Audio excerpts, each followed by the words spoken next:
지금부터 제116회 시민과 함께하는 문학톡톡 시작하도록 하겠습니다. 이번 달에는 정혜경 작가의 소설집 개미와 불개미로 이야기 나누고자 합니다. 먼저 무대에 계신 패널분들 소개해 드리겠습니다. 오늘의 초대 작가 정혜경 선생님께서는 1995년 국제신문 신춘문예 단편소설 부문으로 당선되었고 소설 나산말의 노래, 야누스의 도시 등의 작품이 있으며 부산 소설문학상, 봉생문학상, 문화상 등을 수상하셨고 현재 동의대학교에 재직 중이십니다. 인사드리겠습니다. 가운데 계십니다. 네, 그리고 오늘 토론을 진행해 주실 평론가 오현석 선생님께서는 해석과 판단 비평 공동체에서 활동을 하셨고 2020년까지 오늘의 문의 비평 편집장을 맡으셨습니다. 요산 김정한 소설로 석박사 논문을 쓰셨고요. 지역문학, 한센병 문학, 노동문학, 감옥문학 등 우리 사회의 소수자의 관심을 가지고 많은 연구를 하고 계십니다. 현재는 부산대학교 국어교육과에서 교사 양성에도 힘쓰고 계십니다. 무대 왼쪽에 계십니다. 네, 마지막으로 우리 문학톡톡의 가장 중요한 분들이신 시민독서단을 소개해드리겠습니다. 오늘 함께 하실 분들은 독서팀 책구 덕구에서 오셨는데요. 책구 덕구는 책을 구하고 덕을 구하다라는 의미를 담고 있다고 합니다. 매달 넷째 주 목요일에 구덕도서관에서 모임을 하고 있는 독서팀입니다. 2019년에 시작되어서 현재 회원 12분이 활발하게 활동을 하고 있다고 하네요. 오늘 책구덕구 대표로 조양한 선생님께서 나오셨습니다. 네, 반갑습니다. 네, 그럼 이제 지금부터는 무대에 계신 패널분들께 마이크를 넘기고 본격적으로 문학톡톡 진행해 보도록 하겠습니다. 큰 박수 부탁드립니다.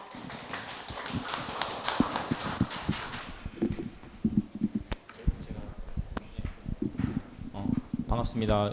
이렇게 많은 분들이 오실지 몰랐는데 날씨가 궂은 날씨임에도 불구하고 장마철임에도 불구하고 많은 분들 와주셔서 감사합니다. 아마 정혜경 소설가님의 작품이 그만큼 와닿았기 때문에 오시지 않았을까라는 생각을 하면서 오늘 문학톡톡을 시작을 하겠습니다. 먼저 참고로 제가 이런 자리를 한 번도 안 와봤습니다. 갑자기 저에게 이 사회 겸 토론을 맡아달라고 연락이 오셔서 좀 의아해했는데 열심히 해보겠습니다. 네.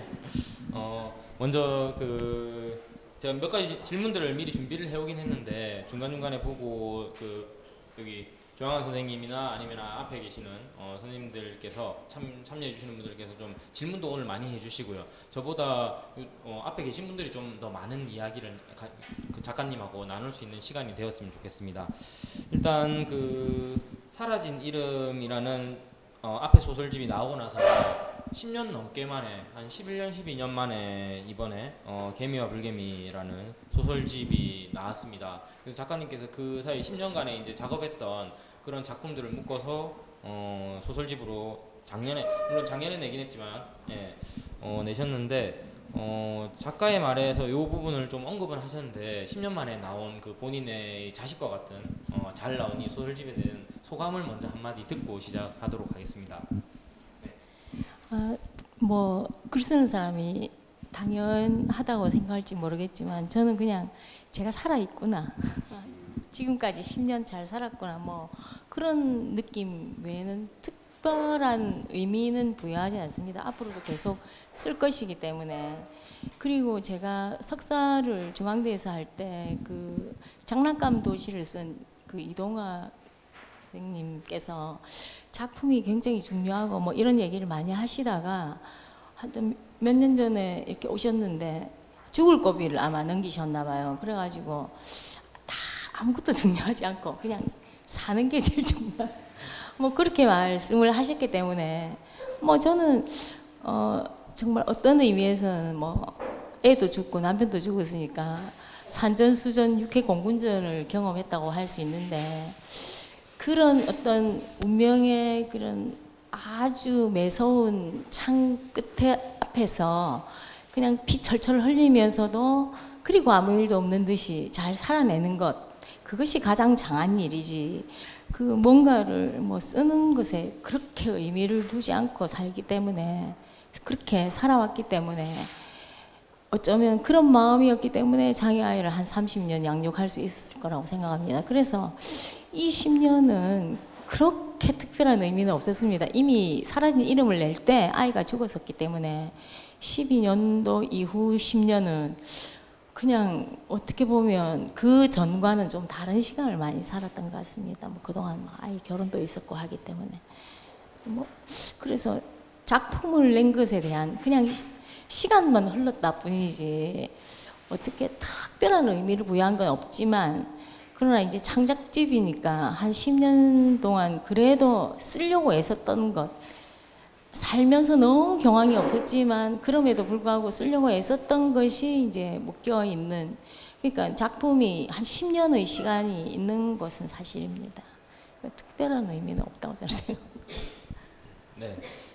특별한 의미는 없다고 하셨지만 삶 자체가 아마 그대로 녹아 있는 작품집이지 않은가 싶습니다. 제가 오늘 원래 제가 감성적인 사람이 아닌데 오늘 아침에 오면서 요새 이 개미와 불개미에 너무 빠져 있어가지고 제가 부담을 많이 느껴가지고 계속 붙잡고 읽었습니다. 한 2주를 읽으면서 정리를 하면서 오늘 아침에 왠지 차를 이제 가지고 나와가지고 오는데 그 꽃다지의 바위라는 노래 혹시 아시는지 모르겠습니다. 바위처럼 살아가자라는 그 가사를 가진 노래인데 그거 듣다 갑자기 눈물을 흘렸어요. 이게 개미와 불개미에 나오는 그런 이야기들이 우리가 작가님께서 방금 말씀하셨듯이 살아내는 것 참 중요한 것 같습니다. 살아가는 것, 바위처럼 그렇게 흔들리지 않고 우뚝우뚝 서서 살아가는 그 자체가 참 중요하다는 생각이 듭니다. 작가님의 말에 이어가지고 우리 시민 독자날을 대표해서 조양한 선생님께서 전체적으로 이 책을 이렇게 읽고 좀 소감이라고 해야 될지 아니면은 감상이라고 해야 될지 한번 좀 먼저 말씀을 해주시고 진행을 또 하도록 하겠습니다. 예, 우리끼리 이렇게 도서관에서 이렇게 얘기하다가 이렇게 정선된 곳에서 선생님들 배우면서 이렇게 얘기하니까 참 낯설긴 합니다. 예, 제가 어떻게 또 말을 할지 저도 궁금합니다. 예, 전체적인 감상평은 이렇게 2022년도에 노벨 문학상을 수상한 아니 에르노의 생각이 났습니다. 그 작가의 작품 하나가 뛰어나서 이렇게 수상을 했다고 보지 않거든요. 아니 에르노의 작품, 그 자서전적인 자기 삶의 그 온전히 녹여서 자서전과 소설을 접목시켜서 쓴 그 장르 때문에 그 수상을 했다고 생각합니다. 오늘 작가님 정혜경 작가님의 작품도 한 작품이 뛰어나서라기보다는 지금까지 쓰셔왔던 그 일관성 있는 그 소외된 약자들에 대한 그런 목소리를 내어주신 그 정혜경 작가님의 그 장르가 참 뛰어났다고 저는 봤습니다. 그리고 그 조정래 작가가 소설을 쓸 때는 소설을 쓰는 목적은 독자들로 하여금 생채기를 많이 낼수록 좋은 작품이라고 했는데 그 아물려고 하면 막 생채기를 내서 막 아픔을 느끼게 하라고 그렇게 글을 써야 된다 그렇게 말씀하시는데 그런 점에서 정말 제가 생채기가 많이 난 것 같습니다. 피도 많이 나고 예. 저 아물지도 아물지 진짜 안 아물 것 같아요. 네, 그렇게 아물지 않아야 저희가 계속 아픔을 느끼면서 타인의 아픔도 같이 공유할 수 있지 않을까라는 생각이 듭니다. 혹시 책을 다 읽으셨습니까 혹시? 예. 그러면은 상관없는데 혹시 안 읽으신 분이 계시면은 이게 또 너무 오늘 스포를 많이 하게 되면 또 읽을 때 재미가 또 반감될 수 있으니 그런 부분들을 조금 이렇게 중간중간에 잘 조절해가면서 한번 보겠습니다. 먼저 제일 저희가 이제 그 책에서 제일 먼저 보게 되는 게 제목인데 총 7편의 소설이 수록이 되어 있습니다. 단편이 7편이 들어가 있는데 그 중에서 작품의 제목이기도 하고 책의 제목이기도 한 개미와 불개미, 표지에도 보시면은 개미떼 사이에 불개미, 빨간색 개미가 한 마리 있습니다. 작가님께서 이 소설집의 제목이자 작품의 제목으로 개미와 불개미를 정한 뭐 사유나 뭐 이유가 있을지가 좀 궁금해서 요거에 대해서 한번 여쭤보겠습니다. 뭐 특별한 건 없지만 어쨌거나 개미를 볼 때마다 너무나 작고 하찮아서 인간들은 예사로 밟아버리고 정말 하찮게 보기 때문에 인간 군상들이 살아가는 모습을 누군가가 본다면 정말 우리의 삶도 뭐 아무리 뭐라고 의미를 어떻게 부여하든 정말 이 정도이지 않을까라는 생각을 늘 했기 때문이고, 그럼에도 불구하고 우리는 서로 화합하고 위해주고 살기보다는 얼마나 이 개미와 불개미처럼 좀 불개미가 이제 전투적이기 때문이기도 하지만 정말 저는 이 지구상에서 전쟁이 일어나고 있는 것도 용서할 수가 없고, 젤렌스키가 뭐 3만 명밖에 안 죽었다는 말을 용서할 수 없는 것처럼 이 세상에 일어나는 그 많은 일들이 아마 소설 속에도 그대로 나타나지만 그 너무나 불공평하고 너무나 억울하고 너무나 비극적인 이런 부분은 뭐 어쩔 수 없는, 마치 개미가 정말 하찮아서 어쩔 수 없어서 쓰러진 것처럼 우리의 삶도 그런 게 아닌가. 한평생의 삶이라는 것도 내가 지금 뭐 노년 공부를 지금 요양보호사 공부를 하고 있는데 그거 하다 보니까 정말 노년이 이제 아버지를, 제가 부모님을 모시고 있는데 그 아버지의 점점 노쇠해 가는 90세가 넘으셨기 때문에 그 노쇠해 가는 친구들은 다 죽고 없고 그 매일 눈 뜨는 기분이 어떨까, 노년을 맞이하는 기분이 어떨까, 이런 걸 생각해 보면 정말 한바탕 구판 같았다라고 얘기하는, 그 길고 일 많았다 해도 너무나 하찮은 그것에 대한 것을 우리의 삶을 개미에다가 비유한 것 같습니다. 네. 제가 그 개미와 일개미 그게 궁금해서 동영상을 이렇게 찾아봤거든요. 그러니까 제일 먼저 나오는 게 그 불개미가 그 개미 집을 이렇게 약탈하는 게 나왔거든요. 그래서 저는 깜짝 놀랐습니다. 아, 불개미가 여기서 가진 자들이, 권력 있는 자들이 그 약자들을 약탈한다, 이런 느낌을 저는 받았거든요. 그 제목을 받고. 그래서 저는 작가님 진짜 천재시다. 그래서 이렇게 어떻게 이렇게 제목을 이렇게 멋지게 지으실까. 이 제목뿐만 아니라 그 앞에 뭐 사라진 이름이라든지 그 앞에 단편집도 그렇고 전부 다 이렇게 제목을 정말 잘 지으시는 것 같아. 그래서 예, 작가님이 온전히 다 짓는지 아니면 출판사에서 다 좀 도와주시는지. 예. 그런 뭐 한 번도 출판사나 해봐야 중간에 낸 책들이 전부 그냥 1인 출판이었습니다. 그래가지고 뭐 의논이라 할 것도 없었고, 그래서 전부 제목은 사라진 이름 같은 경우에도 이제 이리저리 이름이 사라지더라고요. 제가 그 표절 소송을 했었기 때문에 아내의 유혹을 쓴 작가가 야누스의 도시를 도둑질할 때도 제 이름이 없어진 거고, 이제 남편이 죽은 것도 제적되면서 없어진 거고, 아이가 죽은 것도 이름이 없어지니까 등본상에 이름이 이제 사라지는 거예요. 그래서 그런 의미의 뭐 제 나름대로는 사연이 있어서 제목을 지었고 뭐 전부 다 그렇습니다. 대단하십니다. 예. 네. 제목이 어렵지 않으면서 참 와닿았습니다. 개미와 불개미. 예. 그래서 이번 소설집도 잘 제목이 잘 정해진 것 같다라는 생각이 들고요.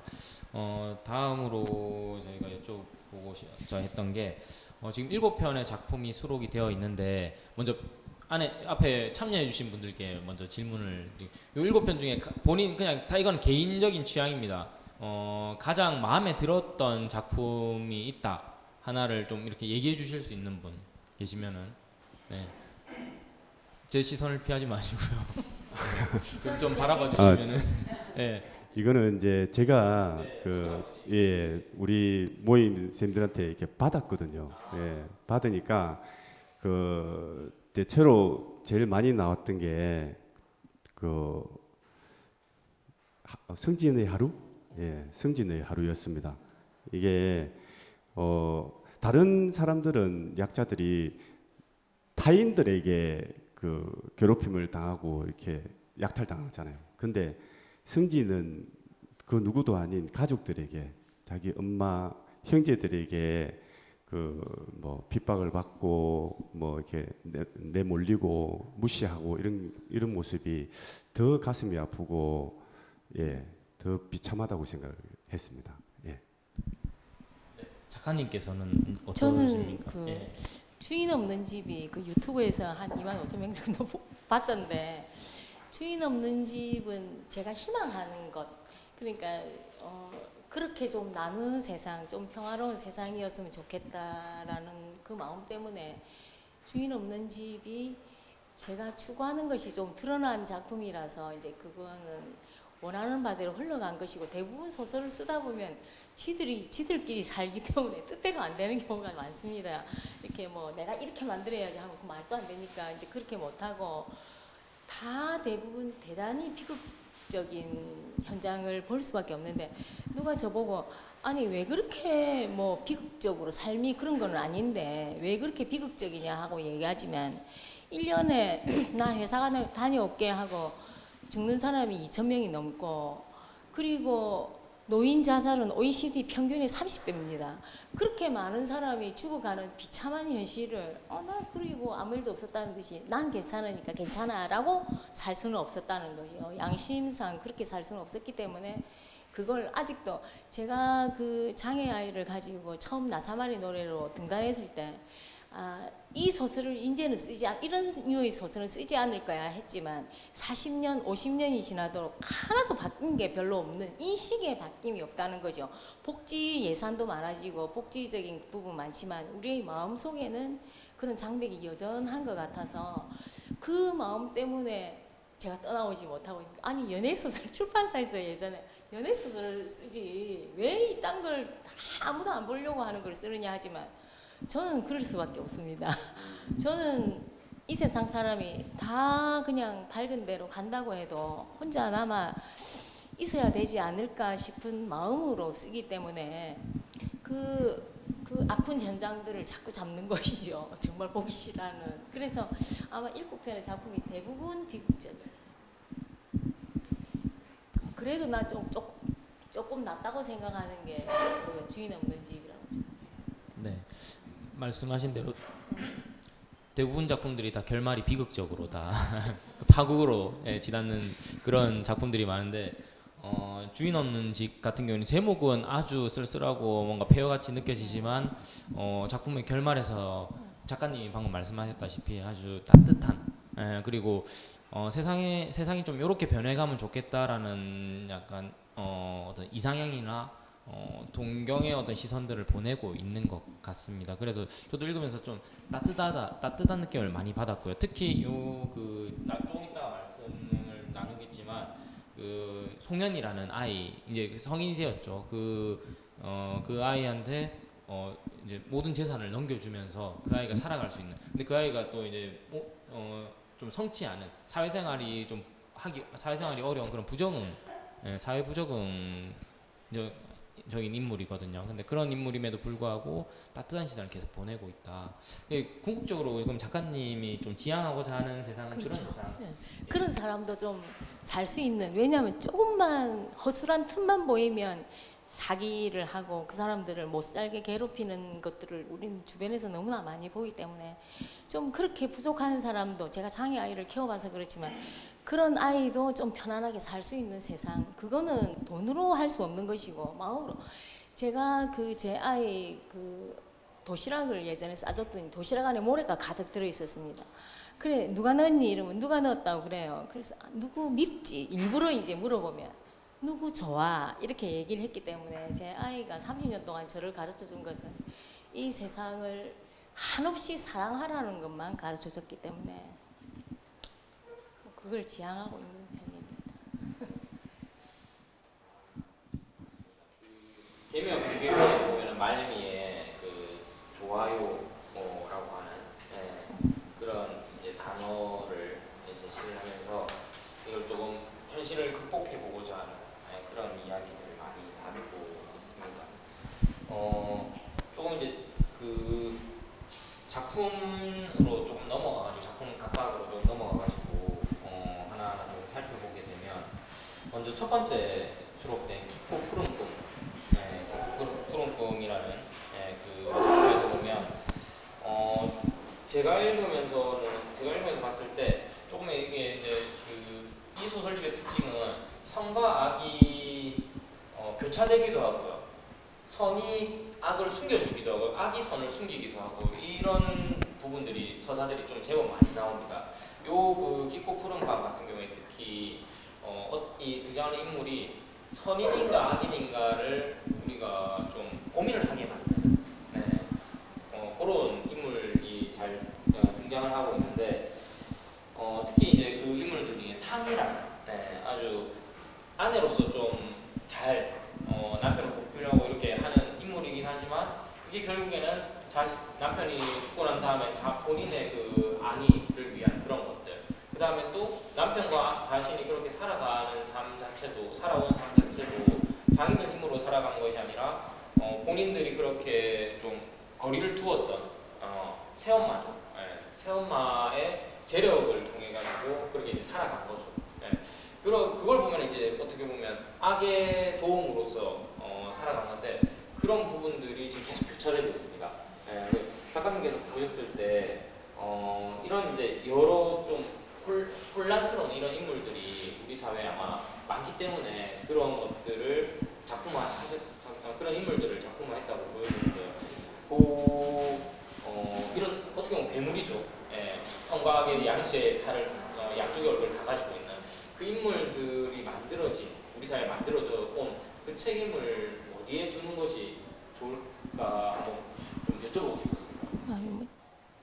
책임을 어디에 둔다기보다는 인간이란 존재 자체가 아주 양면적이고 무슨 일이든지 다 할 수 있는 게 인간이기 때문에 예전에 2차 대전 때도 이렇게 그 포로들을 2달 동안 먹이지 못했는데 죽었을 거라고 생각하고 이렇게 밖으로 잠가놨기 때문에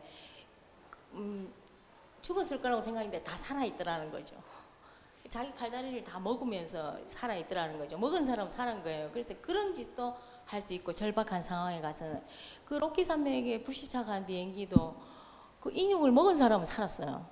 인육을 먹지 못한 사람은 죽은 거고 인간은 무슨 짓이든지 할 수 있기 때문에 앞에 소설이 야누스의 도시였던 것도 그런 양면성을 가지고 얘기를 했는데 트럼프도 제일 싫어하는 게 그 이중적인 인물 그래서 뭐 나는 겉으로도 나쁜 짓 한다 뭐 이런다고 얘기했지만 사실은 대부분의 사람들이 그렇게 살아가고 있죠. 그래서 주변에 아주 많이 볼 수 있고 아주 많이 볼 수 있어가지고 하여튼 그 양면적인 것을 스스로는 대부분 이제 이건 어쩔 수 없이 했어 이제 이렇게 이야기하면서 그걸 선택한다는 거죠.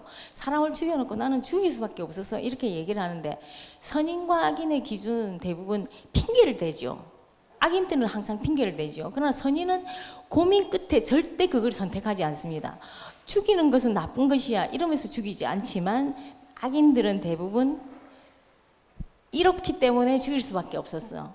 제가 학교에서 100억이 갑자기 생긴다면 근데 100억 생기는 조건이 누군가가 이 지구촌에서 한 명이 죽는다면 이렇게 물을 때마다 고민 없이 얘라고 그냥 받겠어요 하고 말하는 사람이 많다는 거죠. 근데 그 한 명 속에 본인도 있는 것이고 자기의 자식이 있을 수도 있는 것이고 그런 것이 우리의 삶인 것처럼 사실은 그 속에서 아주 뭐 여행처럼 그렇게 살아가고 있는데 저는 특별히 이제 그 소설 속에서 항상 뭐 선인과 악인이 뭐 선명하다 뭐 이렇게 얘기하는 경우도 있지만 저는 그것이 그냥 우리의 모습이라고 저는 생각합니다. 끊임없이 노력하고 채찍질하지 않으면 우리는 순식간에 나쁜 사람이 될 수 있기 때문에 그래서 어쩌면 자주 생각해야 되고 자주 봐야 되고 저는 그 초등학교 때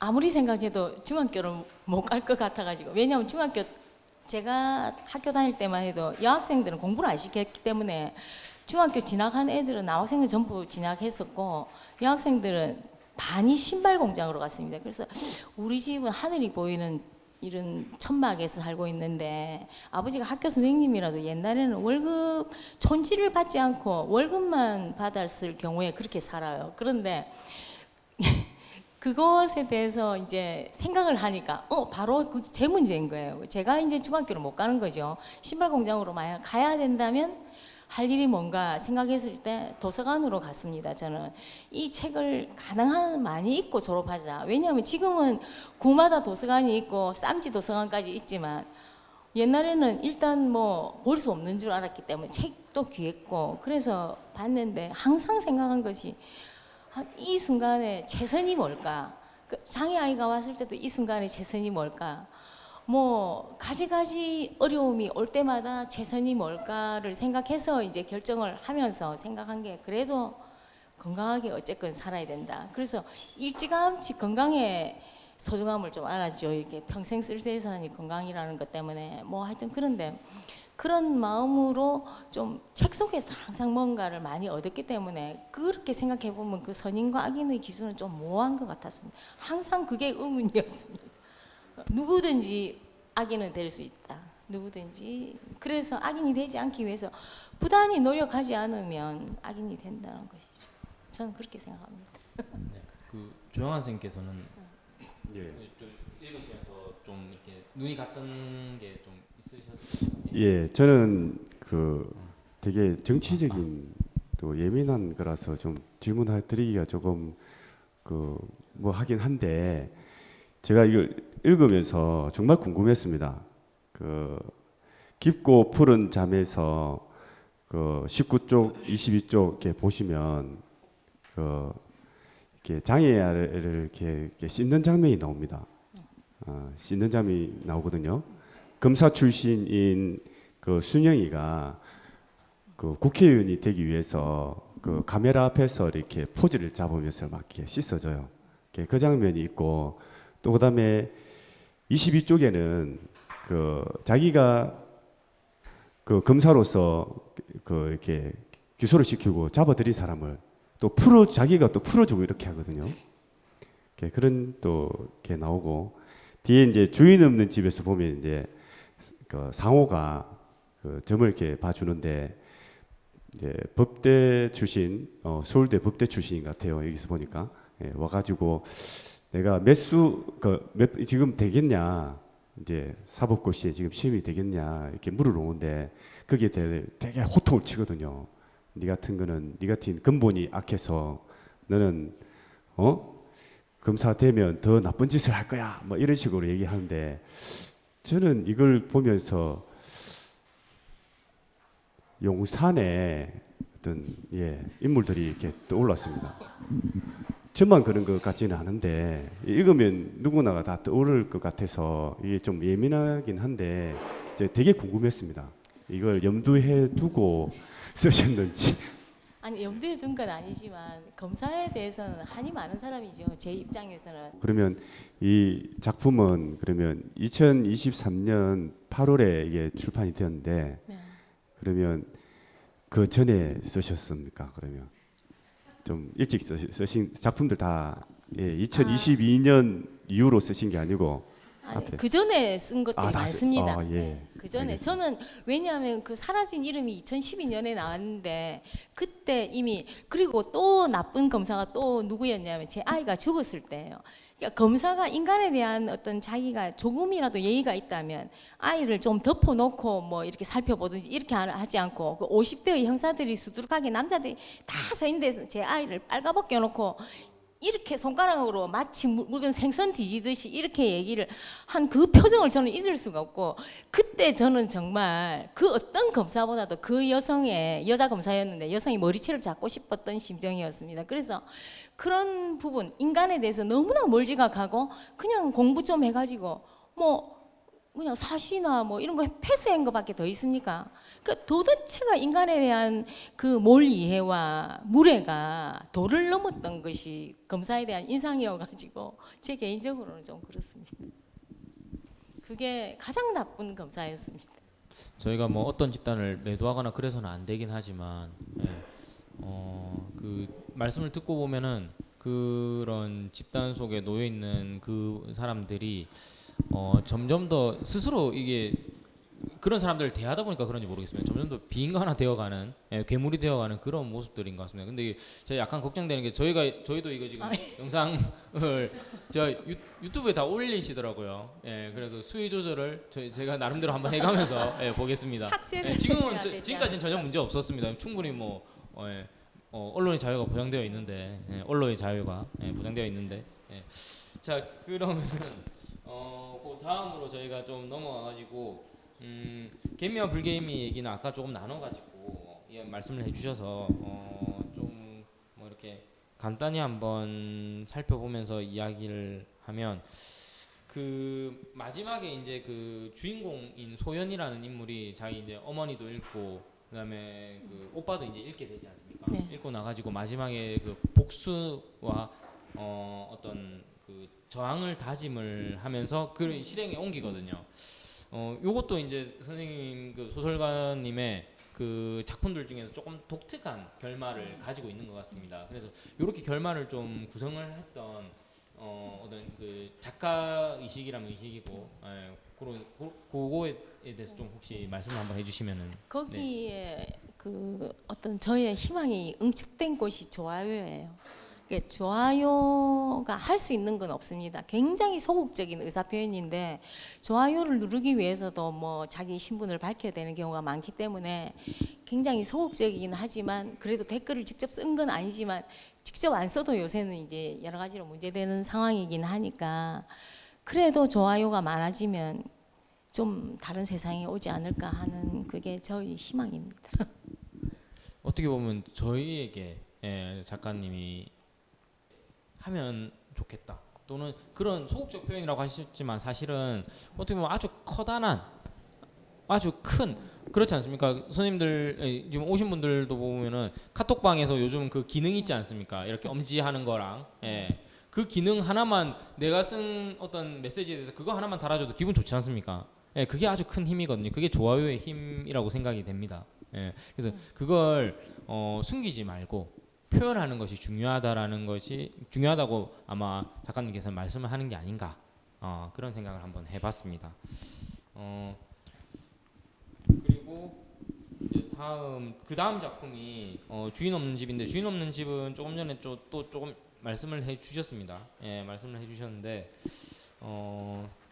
이제 뭐 무당 이야기도 무당이 된 그 주인공의 이야기, 무당이라기보다는 신기를 얻은 그런 무속인. 주인공의 이야기, 무속인 이야기를 하시면서 거기 이제 좀 공간으로 나오는 그 단신포교원 혹시 실제 이렇게 좀 모티브가 되는 공간이 있으셨습니까? 뭐 사방에 많이 있으니까 점집은 많이 있는데 이제 너무나 나쁜 아주 지금까지도 보도된 아주 사욕을 채우는 무속인들이 많은데 비해서 원래의 무속인은 뭐 제가 알고 있는 아이 선생님이었는데 선생님의 아버지도 무속인이어가지고 뭐 이미 돌아가셔서 뭐 아무것도 아는 건 없지만 하여튼 그분은 평생 동안 이제 누가 이렇게 누구 유부남을 좋아해요. 그 사람 이혼하게 해주세요. 이러고 오면은 그냥 호통을 쳐서 이제 내보냈다는 이런 소리는 제가 들은 적이 있기 때문에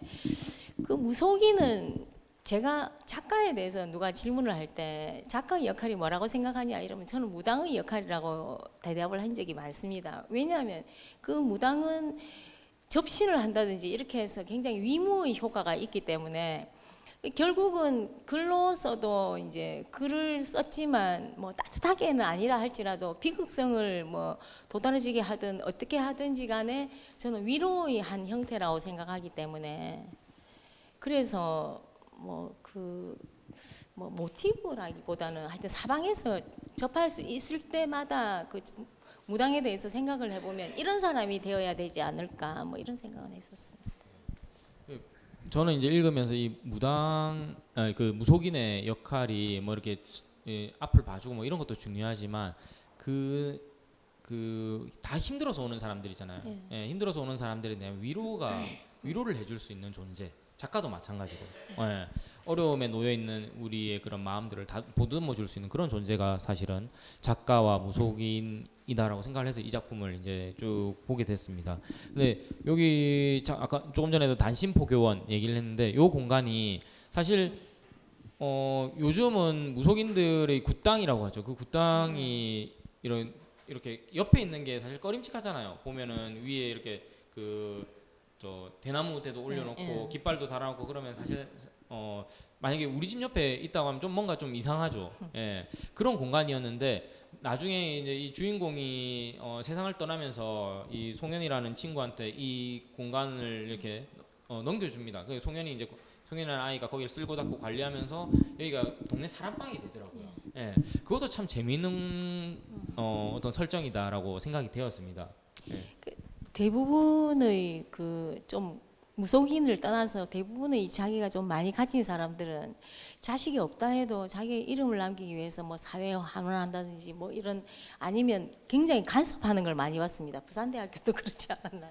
뭐 이렇게 기부해 가지고 자기 막 동상을 세운다든지 뭐 이런 짓을 하는 거에 비하면 어쩌면은 흔적도 없는 일이고 뭐 누구의 이름도 없는 그 사랑방, 그러나 사람들이 드나들 수 있는 곳이 누구의 기부로 이루어진다면 좋겠다. 재개발 현장을 보면서 저는 자주 걸어 다니기 때문에 동의대에서 부산대까지 잘 걸어 다닙니다.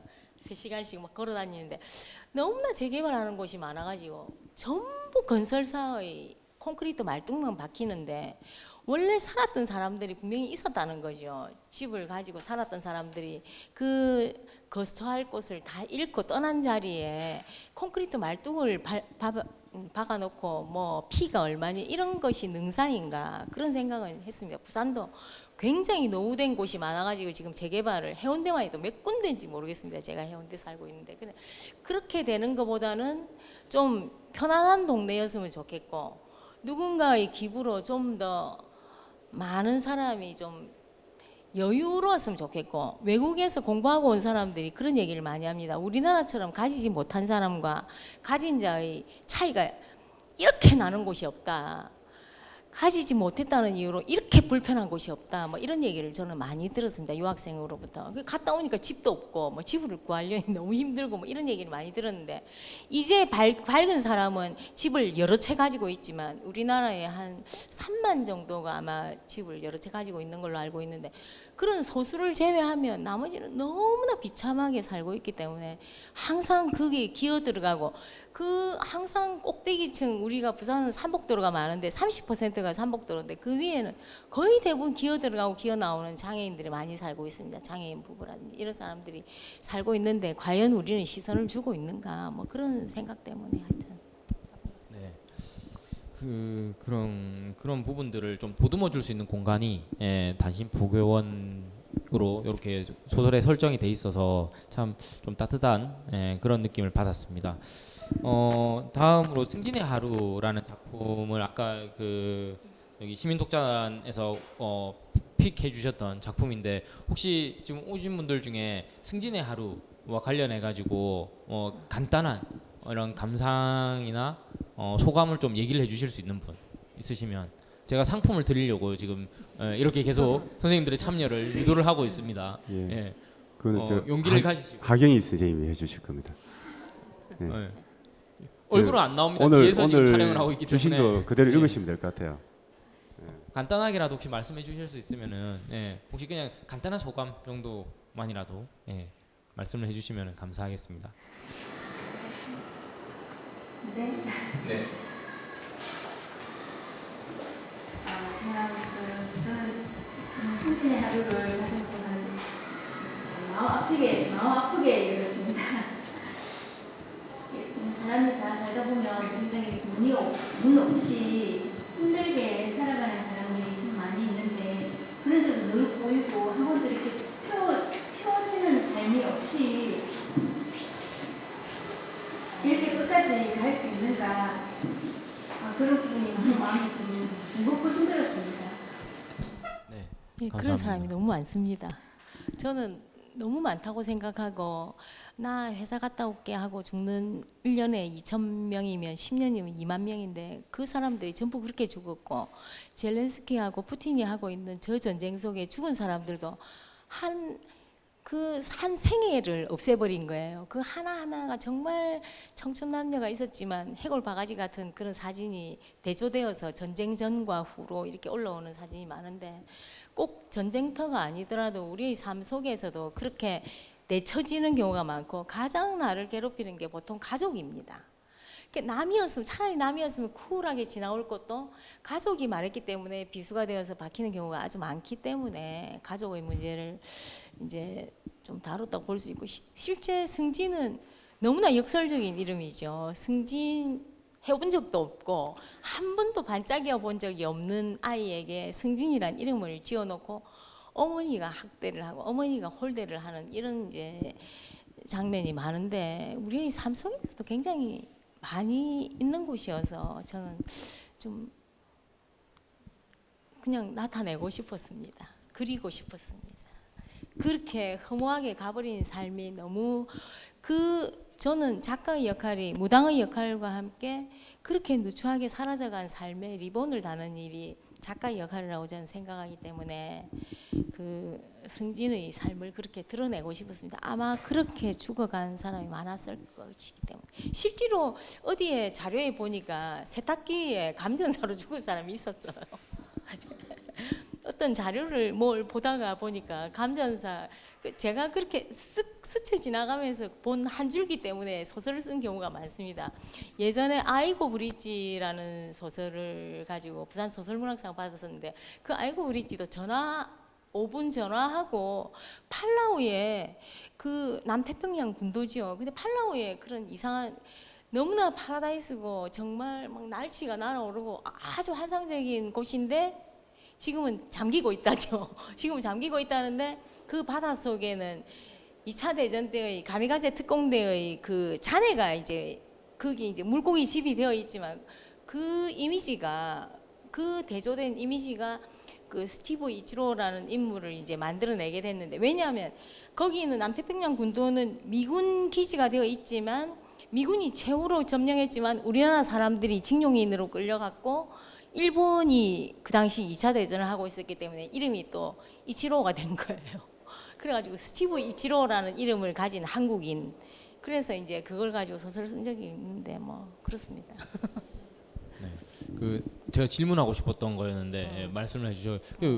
뭐 죽음은 여러 가지 모습들이 있는데 하필이면 그 가장 기능 그 집에서 그 산동네 단칸방 그 집에서 가장 자기 역할을 잘했던 세탁기의 감전 탈수가 잘 되는 세탁기라고 되어 있죠. 예. 탈수가 잘 되는 그 세탁기에 감전이 되어서 생을 마감한 그 키우던 강아지 하루와 같이 그래서 좀 특이해서 제가 그 질문을 드리고 싶었는데 요게 이제 그 작가님들의 어떤 그런 어떤 촉인 것 같습니다. 예, 이게 소설의 어떤 소재로서 모티브로서 이렇게 좀 쓸 수 있는 그런 것들 참 재밌는 것 같습니다.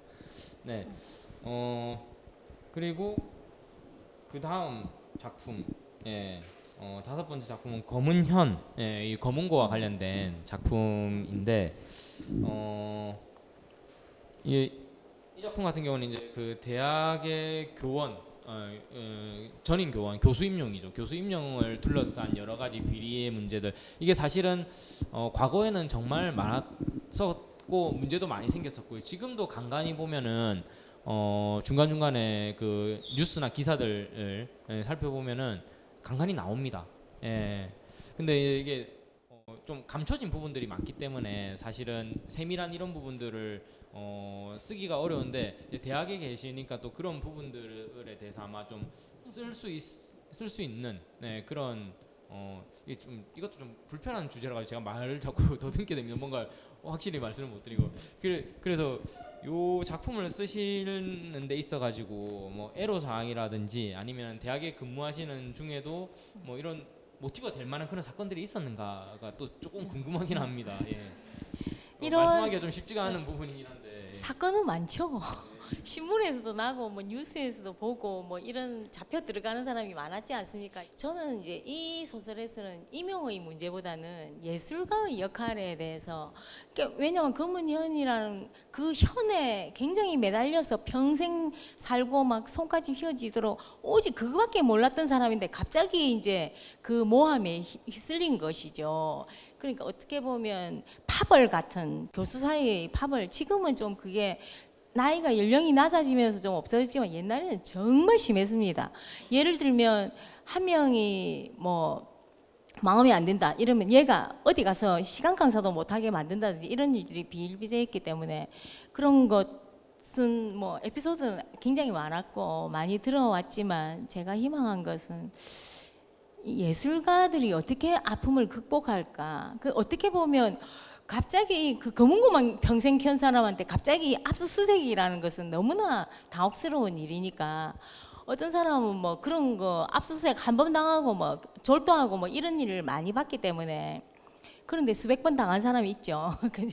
그런데 그런 어떤 한 번으로도 그렇게 막 힘들어지는데 예술가라면 더 그 충격이 컸을 것이고 그렇게 사는 사람은 검은고 현밖에 모른다는 것이죠. 그리고 어떻게 뭐 대학의 교수는 됐는지 모르겠지만 그래서 그걸 결국은 연주로 극복하는 그 과정을 얘기하고 싶었습니다.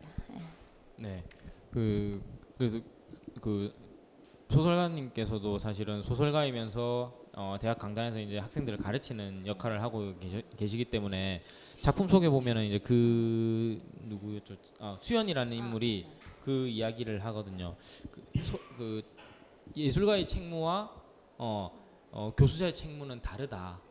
구분을 하고 있어서 그래서 한번 여쭤봤습니다. 혹시 그 부분에 대해서 또 어떻게 생각하고? 굉장히 다릅니다. 그 다르다는 소명 의식을 가져야만이 학생들을 가르칠 수 있는데 예전에 제가 선생님들한테 중학교 선생님들한테 들은 얘기가 영재 수업을 제가 한 20년 했는데 그 영재 수업은 중학교 그 학교에서 한 명씩 뽑아가지고 이제 그 아이들 수업을 하는 것인데 선생님들이 뭐라고 얘기를 하냐면 그게 예술가들, 작가들을 불러놓으니까 수업을 너무 이상하게 하더라 뭐 이렇게 얘기를 많이 했었어요. 근데 이상하게 한다는 게 별게 아니고 너무 개성이 특출하다 보니까 예술가의 특징이 어떻게 보면 막 자기 만족이고 뭐 자기만의 어떤 방식대로 이제 살아가는 사람이 많다 보니까 규율이라든지 전체적인 틀에 대한 것에 대한 뭐 예비 지식이 없어서 그런 것도 있겠지만 좀 작가들이 그런 것을 많이 할 만큼 이제 보통 대학에 있는 사람이 이제 다음 그 선생을 뽑을 때는 이제 그걸 염두에 둔다는 거죠. 그런 소리는 제가 뭐 작품 활동을 하는 사람들을 통해서 많이 들었습니다. 그래서 연주는 잘하는데 아이들 가르치는 데 있어서는 예를 들면 배려도 많이 해야 되고 역지사지도 잘 되어야 되고 이게 소통을 해야 되는데 그런 면에 대한 무례하세는 또 안 되고 이제 무례한 사람도 많고 이렇기 때문에 다르다고 한 것 같습니다. 네, 알겠습니다. 이 검은현이라는 특히 검은고라는 악기에 대해서 우리가 잘 모르는 경우들이 많아서 좀 독특한 소재이다라고 생각을 하면서 읽게 되었습니다.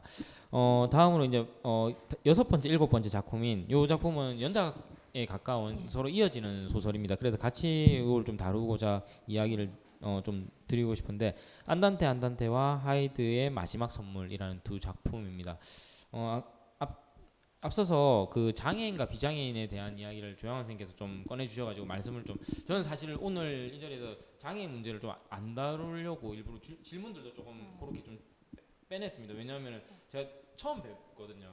소설님 처음 뵙는데 그냥 기사를 이렇게 쳐다보고 이렇게 쳐다보다 보니까 그래도 가족사가 좀 있으셔서 그 부분을 제가 이야기를 해야 되나 말아야 되나 이렇게 좀 고민을 하다가 일단은 저희가 잘 모르기 때문에 빼야 되겠다 해가지고 뺐는데 처음부터 바로 얘기를 그냥 편하게 하셔서 그게 아마 작가님 내부에서 이렇게 정리가 이제 좀 이게 치유는 아니더라도 조금 정리가 되셨기 때문에 이렇게 꺼내시고 또 오히려 이런 자리들을 통해 가지고 장애와 비장애에 대한 저도 잘 모르거든요. 선생님들께서도 뭐 이렇게 많이 경험해 보시지 않았기 때문에 알아갈 수 있는 자리가 되는 것 같습니다. 그래서 조금 전에 그 얘기하셨던 비장애인이 바라보는 그릇된 장애인에 대한 시선에 대해서 좀 혹시 더 말씀을 해주실 게 있으시면. 보통은 이제 안 된다고 생각하는데 됩니다. 다 됩니다. 얘는 바보라서 아무것도 안 될 거야가 아니라 우리는 10번 만에 되는 걸 15,000번 만에 되는 거예요. 그래서 15,000번을 안 할 뿐이죠. 그래서 15,000번을 어떤 식으로든 하면 다 되는 겁니다. 그래서 15,000번까지 했는지 모르겠지만 제 아이 같은 경우에도 10살까지는 뭐 아무것도 안 됐지만 상행 문자만 그리고 있다가 20살 이렇게 됐을 때 보니까 글씨체가 저보다 좋았습니다. 그래서 이제 그런 걸 보면서 뭐든지 그다음 말도 굉장히 또박또박하고 흐트러지지 않게 할 수도 있다는 것이죠. 자기의 노력에 따라서 이제 그런 부분에 대해서는 이제 많이 모르는 것이죠. 대부분의 사람들이 많이 몰라서 안 될 거야. 모를 거야. 이제 이렇게 하는 모를 거야라는 발상 때문에 야누스의 도시를 썼을 때 이제 범죄자들이 자기들이 범죄 모의를 장애인 옆에서는 하는 거예요. 얘는 모를 거야. 얘는 바보니까. 이제 이렇지만 얘는 다 들었던 거죠. 그래서 정확하게 말할 수 있는 게 제 아이도 학교에 보내놓으면 이제 반에서 누가 떠드는지 이런 얘기를 눈치를 안 보고 얘기를 한다는 거죠. 이제 우리 같으면 걔 안면이 마찬가지고 잘 말 못할 거다. 누가 떠들었다라고 얘기하면 이제 나중에 돌 맞죠. 돌 맞는데 이제 그런 부분 우리는 아직까지도 그 안 된다는 것과 함께 흉조의 문학 작품 속에도 장애는 흉조의 상징인데 제가 부모님을 모시고 보니까 아버지가 점점 못 걸어지는 거예요. 기계체조 선수였습니다. 배구 선수고. 그런데 날아다니는 사람이 탄젠트 45도 각도로 서브를 넣던 사람이 그렇게 변화하는 모습을 볼 때 그게 다 장애인이 된다는 거죠.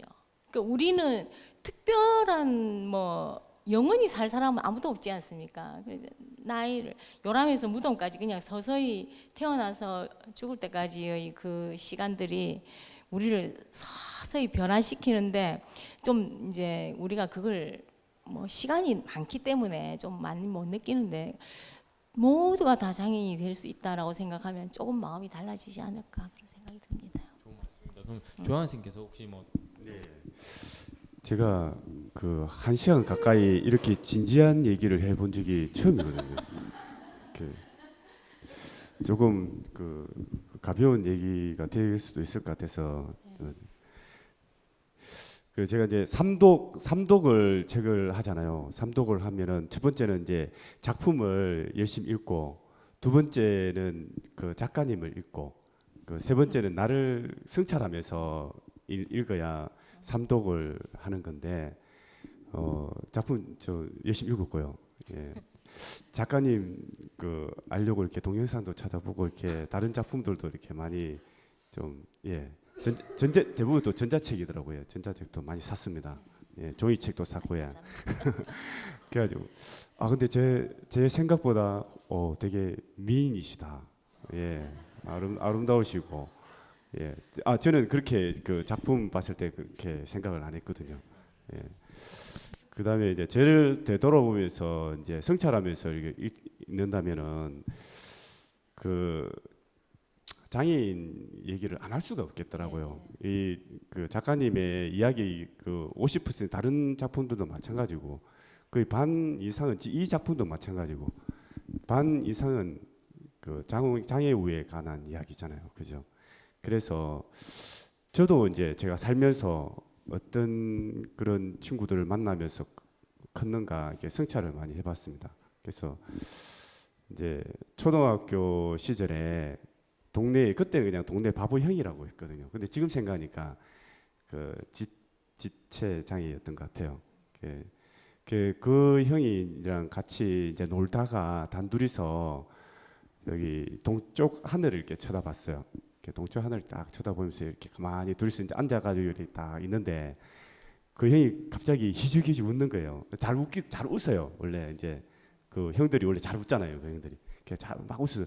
왜 웃는지 궁금해서 형, 왜 웃어? 하니까 동쪽 하늘에 별을 탁 지시하면서 제일 큰 별 있잖아요. 큰 별을 탁 가리키면서 저 별은 내 별 이렇게 하는 거예요. 그래서 그래서 이제 옆에 별이 또 하나 있었어요. 밝은 별이. 그래서 그러면 형 저기 옆에 있는 별은 누구 별이야? 하면 내심 네 별 할 줄 알았어요. 근데 이 형이 몸을 비비꼬면서 내 섹시별 한 거예요. 그래서 그때는 너무 웃겼어요. 너무 웃겨서 했는데 이제 뒤돌아보니까 이제 느낀 게 누구나 다 별이더라고요. 그러니까 어떤 뭐 특별한 사람이 별인 게 아니라 누구나 다 별인데 단지 그 좀 환하고 또 덜 뿐이지 모든 사람은 별이라는 게 그때 저는 이제 이렇게 뒤에 느꼈거든요. 이렇게 그런 부분도 있고 그다음에 사실 제 큰 누나의 아들이 그 자폐하거든요. 예, 발달 장애인데 지금 이제 28입니다. 근데 아직도 5세의 그 마인드로 살거든요. 되게 밝고 잘 웃고 그래서 저희 이제 네 형제 중에서 제일 그 화목하고 부부간에 금슬이 좋은 집도 그 집이더라고요. 그래서 분명 이제 이런 밝은 면도 분명 이제 있다. 그리고 언젠가는 우리 작가님이 저 이제 마음이 아팠는데 작가님이 이런 이제 글도 많이 쓰시겠지만은 언젠가는 밝은 그 장애우 가정도 이렇게 작품으로 쓰시지 않을까 기대해 보입니다. 그날이 오기를 저도 희망합니다. 아직은 못 쓰겠습니다. 아직은 너무나 아픈 곳이 많기 때문에 그건 맞습니다만 이제 대부분 우리가 귀가 점점 안 들리고 점점 안 보이고 이제 이렇게 나이가 들면 그렇게 되지 않습니까? 이제 그렇게 되고 잘 못 걷게 되고 이런 모습은 그냥 제 아이의 모습이었습니다. 잘 못 걷고 휠체어를 자주 타고 이제 이랬던 그 아이 생각을 많이 하게 되는데 그럼에도 불구하고 그 와중에도 이제 우리는 차가 밀려서 아우 짜증나 이렇게 얘기하는데 밀려오네 이렇게 얘기를 했다는 거죠. 차가 막 밀려오네. 그다음에 모기한테 물린 거를 모기한테 찔렸다 뭐 이렇게 얘기를 한다든지. 그러니까 새로 우리가 살아가는 일상에 대해서 다시금 생각하게 하는 부분들이 굉장히 많았기 때문에 제가 뭐 항상 내 마음의 스승이라고 얘기했지만 저도 밝은 소설을 쓰고는 싶습니다. 근데 아직은 너무나 어떻게 보면은 제 아이는 원래 3개월밖에 못 산다고 했었기 때문에 3개월밖에 못 산다는 아이를 30년을 제가 양육을 했었기 때문에 그 아픈 아이들 또 그 아픈 아이들 병동에서 소아암 병동에서 상을 받을 만큼 글을 잘 썼지만 상 받으러 오지 못하고 죽는 아이들이 많았기 때문에 그런 아이들도 많이 봐서 이 세상에는 지금 계속 지금 이 순간에도 그렇기 때문에 제가 이 최근에 쓴 소설이 네일 아트인가 그런데 그거 그렇게 힘든 사람이 어디 있다고 이렇게 얘기를 했는데 사실은 그런 사람 너무 많다는 거죠. 그래서 아직까지는 제가 도저히 우리가 아직 많이 이게 좀 더 많은 사람이 편안한 세상이 되었으면 좋겠는데 아직까지는 그렇지 않은 것 같아서 못 쓸 것 같습니다. 네, 일단 세상이 빨리 바뀌어야 그 작가님께서 보시는 세상도 좀 좋아지기 때문에 작품에도 그렇게 반영이 되지 않을까라는 생각이 듭니다. 그 저희가 시간이 1시간으로 예정이 되어 있는데 지금 거의 1시간이 다 됐습니다. 제가 시간 안배를 좀 잘못해가지고 조금 더 진행을 하면서 마무리를 좀 해가는 방향으로 하도록 하겠습니다. 좀 전에 저도 사실은 작가님 뵙기 전에 좀 강한 이미지라고 생각을 했거든요. 그러고 왔는데 처음에 들어오셨을 때 작가님인가 아닌가 약간 제가 사진을 안 찾아봐가지고 그 사전에 약간 긴가민가 했었습니다. 근데 인사하시는 그 처음에 들어오셔서 인사하시는 거 보고 아 작가님이시구나 하고 제가 가서 인사를 드렸거든요. 아마 외모는 이렇게 여리여리 하셔도 내면은 아주 강하신 분이라는 작품을 통해서 봤을 때 그런 생각이 듭니다.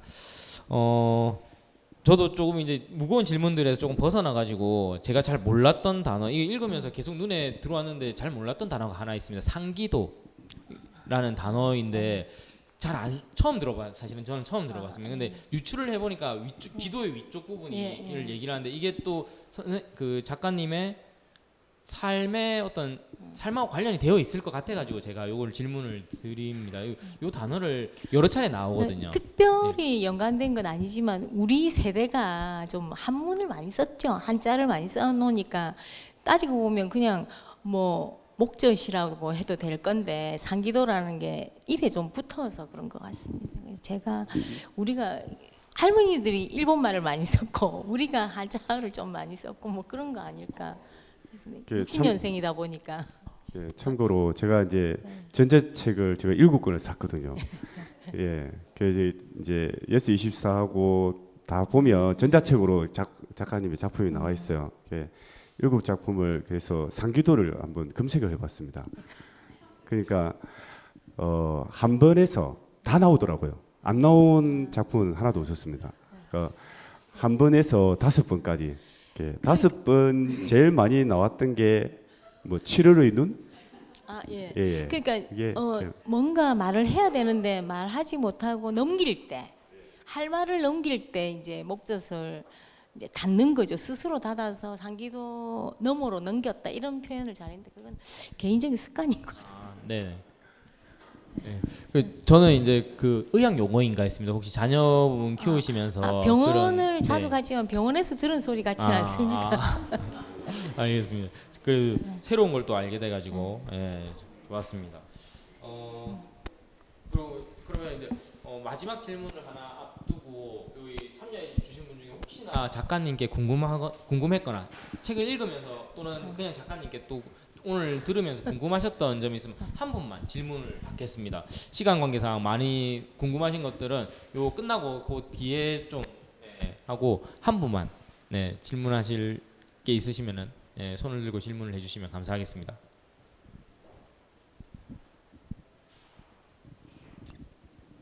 네, 감사합니다. 네, 제가 지금 읽으면서 궁금했던 것들이 많이 있었는데 작가님을 만나면서 많이 해소도 되고 이해도 되고 이렇게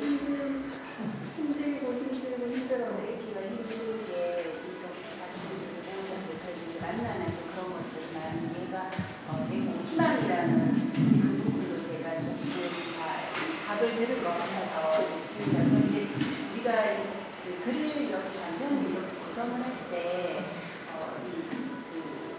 앞에 이 목차를 이렇게 순서를 정하실 때 뭔가 의미를 두고 작가님이 이제 말하시고 싶으신 걸 의미를 두고 이렇게 순서를 정하셨을까? 제일 앞에 이 깊고 푸른 잠이라는 되게 좀 불편한 소설이 제일 앞에 있어서 여기서부터 좀 힘이 들던데 이 작품을 놓게 된 그런 순서에 대한 의미가 있으셨는지 깊고 푸른 잠이라는 것을 제일 앞에 두신 이유일까요? 그런 의미를 좀 알고 싶습니다. 의미는 없습니다. 그냥 어떻게 보면 모든 작품이 다 좀 불편할 수 있기 때문에 하이드 부분 그 얘기를 앞으로 꺼내기는 좀 곤란하고 뭐 그래서 이런저런 이유로 안배를 했던 것 같습니다. 네, 질문 감사합니다. 이것도 중요한 문제입니다. 그 작품집 단편들을 어떻게 이렇게 뭐 발표 순서대로 할 건지 아니면은 작가님이 생각하는 그런 의도대로 구성할 건지 참 중요한 문제인 것 같은데 제가 놓쳤는데 잘 질문해 주셔서 감사합니다. 그러면 이제 시간 관계상 거의 마지막 질문을 드려야 될 것 같은데 그 앞선 책에서도 작가의 사명 그리고 작가로서 작가의 사명이라 하면은 또 질문 있습니다. 네네 감사합니다. 아닙니다. 충분히 시간 드릴 수 있습니다. 그 소설의 그 배경들이 굉장히 어둡고 비극적인 어떤 자본주의 하에서 그런데 인물들이 저는 오히려 너무 선과 악으로 이렇게 극명하게 나뉜다는 생각이 들었고 그리고 그 착한 사람들이 어떻게 그렇게 착함을 유지할 수 있는가에 사실 화가 날 만큼 속이 상했던 느낌이 있었습니다. 그러니까 인물 자체가 조금 평면적으로 그려져서 그런 부분이 안타까우면서도 그 제가 지금 휴대폰 뒤쪽에 있는데 선생님이 하신 말씀 중에 가난한 사람들과의 어떤 연대에 대해서 이야기를 하셔서 작가가 얘기하고 싶은 게 이거구나 하는 생각이 들면서도 너무 그러하다 보니까 이게 리얼리즘 사실주의적인 어떤 그런 모습을 부각을 시키면서도 그런 면 때문에 오히려 굉장히 판타지가 아닌가 하는 그런 느낌이 들 만큼 저는 그런 느낌을 받았는데 이 선한 사람들이 과연 이 시대에 저는 강박을 느꼈거든요. 착하게 살아라. 넌 착하게 살아야 된다. 이렇게 강요하는 것 같아서. 근데 이제 오늘 선생님 얘기를 들으면서 왜 그렇게 쓸 수밖에 없었다는 거는 느껴지면서도 굉장히 화가 났던 느낌이 있었습니다. 왜냐하면 이렇게 깨지고 다치고 상처를 입으면서도 착한 사람들, 가난한 사람들끼리는 그렇게 결국 연대할 수밖에 없는 것인가 하는 그 부분에 대해서 선생님한테 질문이 하고 싶었습니다. 예, 그럴 수밖에 없습니다. 너무나 약자들은 무기력하게 무너지고 있는 게 현실이고 또 그 개미와 불개미 같은 경우에 그 지금도 그러지 않습니까? 2인 1조가 돼야 되는데 인건비 아끼려고 한 명 앉혀가지고 그냥 벨트에 죽게 한다든지 뭐 이런 일들은 너무나 많은, 사실은 아주 빙산의 일각만이 세상에 알려지고 있고, 실제로 2,000명이 넘는 사람이 2,700명이 1년에 죽는다는 말은 그 일을 경험한 그 가족의 상황을 한번 생각해 보자는 거죠. 그런 일들은 너무나 많기 때문에 도저히 편하게 쓸 수가 없습니다. 그리고 그런 일들은 많으나 그래도 희망을 가진다면 그 약자들의 연대가 아닐까, 연대만이 희망이다, 뭐 그런 생각이 들었고, 그리고 그 뭐 선악의 구분을 하려고 한 건 아니지만 아까 얘기한 것처럼 선인이 끝까지 안 하는 것, 지키는 것, 그리고 악인은 핑계를 대면서 선택하는 것인 것처럼 누구도 우리 모두가 악인이 될 수 있다는 거죠.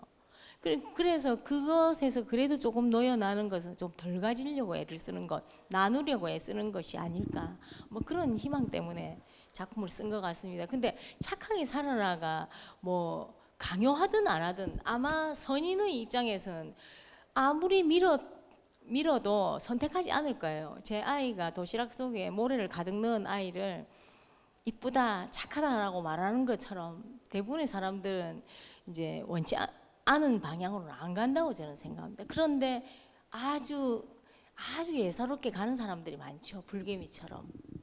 그래서 그런 사람들은 항상 그 99개를 가졌지만 하나 가진 자의 하나를 빼앗아서 100개를 만들려는 사람이지, 배려하는 사람들이 내 99개나 가졌는데 나눠 이렇게 안 하더라는 거죠. 주변에서 보면. 그래서 돈을 많이 가진 사람들 혹은 뭘 많이 가진 사람들은 내주지 못하는 병에 걸리는 것 같습니다. 그래서 그 모습이 익숙하기 때문에 뭐 꼭 그렇게 읽었다면 저도 할 수는 없는데 제 마음은 그런 마음은 아니었고, 이게 더 좋지 않을까, 이곳이 더 아름답지 않을까, 뭐 이런 생각을 했던 것 같습니다. 네, 질문 감사합니다. 그 방금 나눔의 얘기를 하셔서 제가 갑자기 드는 생각이, 이태석 신부님, 울지마 톤즈에 나왔던 이태석 신부님이 하신 얘기인데 1%만 나누면 된다. 그 1%가 내가 가진 1%가 아니고 내가 버리는 거에 1%를 아껴서 나누면 된다고. 생각해 보면 지금 우리는 너무 풍족하게 살아가고 있습니다. 많은 것들을 가지고 있고요.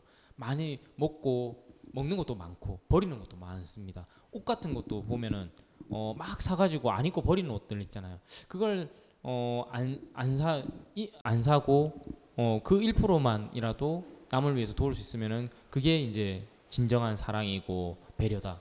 그런 얘기가 이제 그런 얘기를 하셨거든요. 그 작가님께서 말씀하신 것도 똑같은 이야기인 것 같습니다. 약자들의 연대도 마찬가지고요. 예.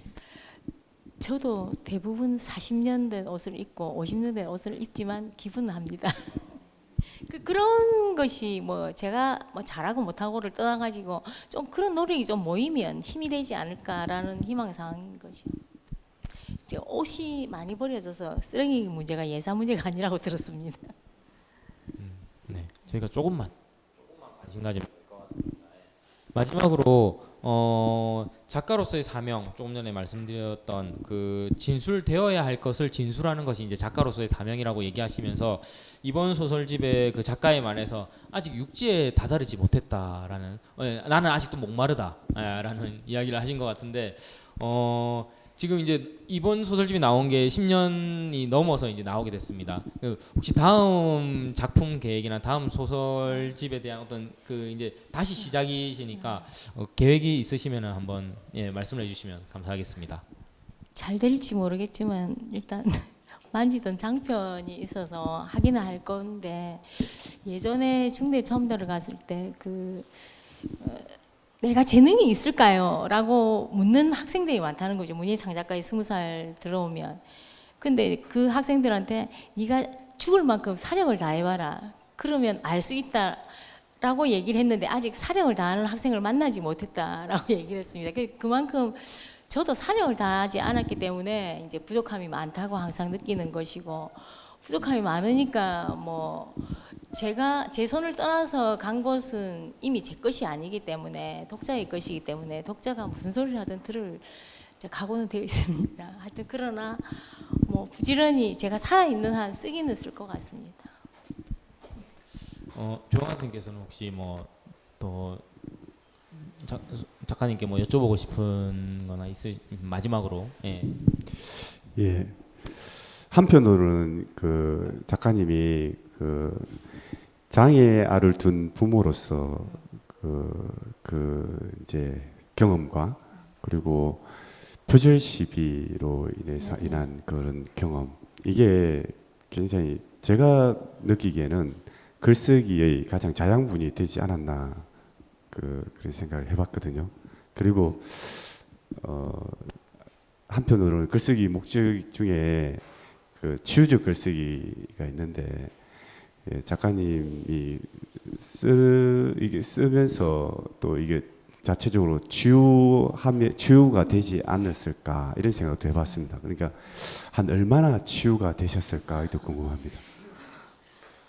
아마 대부분의 사람들이 제가 정신병원에 한 3년 강의를 한 적이 있는데 방학 동안만, 그때 제가 한 거라고는 이 사람들한테 뭘 가르쳐 줄 수는 없을 것 같고, 정신질환으로 병원에까지 입원한 사람한테 그냥 뭘 하라고 못해서 쓰라고 했습니다. 무슨 내용이든지 좋으니까 이제 써서 제출하라, 내가 보겠다 이랬는데 저한테 그 전화가 왔어요. 뭐 했냐고, 뭐 했는데 이렇게 많이 호전됐다고 이런 얘기를 하는 걸 봤습니다. 그러니까 그만큼 1차적으로 쓰는 행위가 얼마나 이 치유의 효과가 있는지를 얘기하는데, 제가 그 만만치 않은 시간들을 살면서 그리고 아무 일도 없다는 듯이 그래도 꿋꿋하게 잘 살아낼 수 있었던 것은 아마 쓸 수 있었기 때문이 아닐까. 쓰는 것은 굉장한 치유가 되었지만 뭐 또 치유가 뭐 아직 안 되었다, 뭐 아직 남았다 이런 부분은 뭐 말로 실량으로 할 수 없죠. 아이가 갔으니까. 전 우주와도 같은 아이, 우리 보통 가슴에 묻는다는데 그 당당 2011년 11월 24일 날 하늘나라로 갔는데 당단풍을 볼 때마다 그 해의 그 단풍을 잊을 수가 없습니다. 너무나 마지막 저무는 우는 듯한 그 빨간 단풍을 생각하면 뭐 쉽지 않죠. 그래서 아직까지 분명히, 아니 영원히 이게 내가 살아 있는 동안은 아마 하늘나라 가서 아이를 만나면 모를까 뭐 치유될 것 같지는 않습니다. 아이의 문제는 쉽지 않은 것 같습니다. 그래서 아이 얘기만 나오면 정말 쉽지 않습니다. 아무리 뭘 해도 이게 해결이 안 되는 게, 그리움은 정말 닳지 않습니다. 탈색도 안 되고, 이건 점점 강해지는 병이지 어떻게 보면 점점 강해지는 것이지 이게 나아진다고 볼 수는 없죠. 굉장히 그리운 것이죠. 네. 이게 아마 그래서 작품으로 많이 이런 것들을 표현을 하고자 하셨던 것 같습니다, 작가님께서. 그럼 혹시 이게 밑 안에 계시는 분들께서 혹시 마지막으로 뭐 이렇게 소감이나 이런 거 말씀해 주실 분 있으십니까? 아니면 이렇게 해서 정리를 해도 될까요? 네, 충분히 다 들으신 것 같습니까? 네, 알겠습니다. 그러면은 우리 정혜경 소설가님의 다음 작품, 지금 준비하고 계시는 장편을 저희가 또 빠른 시일 내에 볼 수 있으면 좋겠고, 또 그 장편 말고도 좋은 작품들로 독자들하고 많이 소통할 수 있는 기회가 앞으로도 많이 있으면 좋겠습니다. 오늘 너무 고생 많으셨습니다. 네. 감사합니다. 마지막으로 뭐 하시고 싶은 말씀 없으십니까? 네, 제가 계속 말을 이어가가지고, 네, 그럼 이걸로 오늘 행사를 마치도록 하겠습니다. 감사합니다. 고생하셨습니다.